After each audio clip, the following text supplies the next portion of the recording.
જય શ્રી કૃષ્ણ। આજે હું બનાવીશ કારા ચણાનું શાક। કારા ચણાનું શાક બનાવવા માટે મેં અહીંયા ડુંગળીની ગ્રેવી, ટમેટાની ગ્રેવી, ચણાનો લોટ, આદુ મરચાંની પેસ્ટ લઈ લીધી છે। હવે અહીંયા હું 2 ચમચા તેલ નાખીને ગરમ કરવા મૂકીશ। કારા ચણાનું શાક ગ્રેવીવાળું તો બનશે, પણ ગ્રેવી બહુ સરસ બને છે ચણાનો લોટ નાખવાથી। મેં અહીંયા રાઈ જીરું નાખ્યું છે, તે તતડી જાય પછી આદુ મરચાંની પેસ્ટ નાખીશ। પેસ્ટને સાતળ્યા પછી ડુંગળીની ગ્રેવી નાખીશ। તમે ડુંગળી ના ખાતા હો તો સ્કીપ કરી શકો છો। હવે તેની અંદર 2 ચમચી કે 1.5 ચમચી તેટલું ચણાનો લોટ નાખીશ। ચણાના લોટથી ગ્રેવી થીક પણ બને છે અને સારી પણ લાગે છે। હવે તેની અંદર ટમેટાની ગ્રેવી નાખીશ।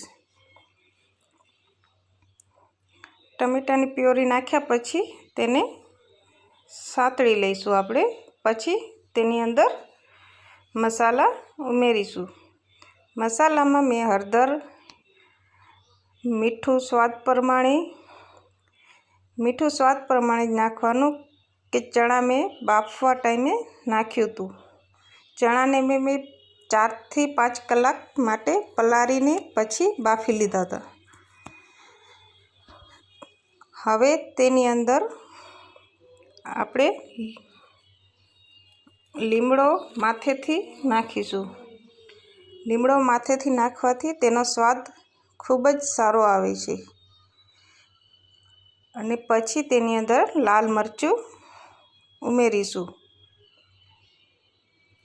લાલ મરચું નાખ્યા પછી તેને સરખી રીતે હલવીને આપણે તેની અંદર પાણી નાખીશું। અહીંયા મેં થોડુંક અડધો ગ્લાસ પાણી નાખીશું।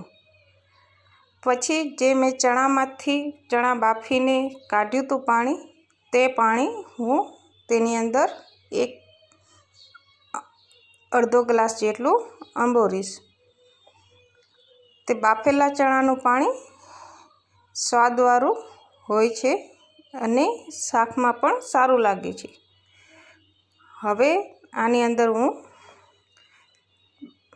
કારા બાફેલા ચણા નાખીશ। ચણાને મેં બાફીને લીધા છે। હવે આપણે તેને થોડીક વાર ચડવા દઈશું। પછી તેની અંદર ગરમ મસાલો નાખીશું। ગરમ મસાલો નાખ્યા પછી તેની અંદર ધાણા નાખીશું। આપણું શાક હવે તૈયાર છે। મારા વિડીયોને લાઈક, શેર અને સબસ્ક્રાઈબ કરી આપજો, અને લાઈક જરૂર કરજો જો તમને વિડીયો ગમે તો।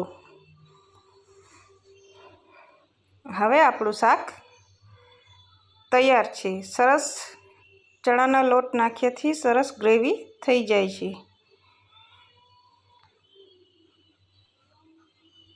લાઈક, શેર અને સબસ્ક્રાઈબ જરૂરથી કરી આપજો।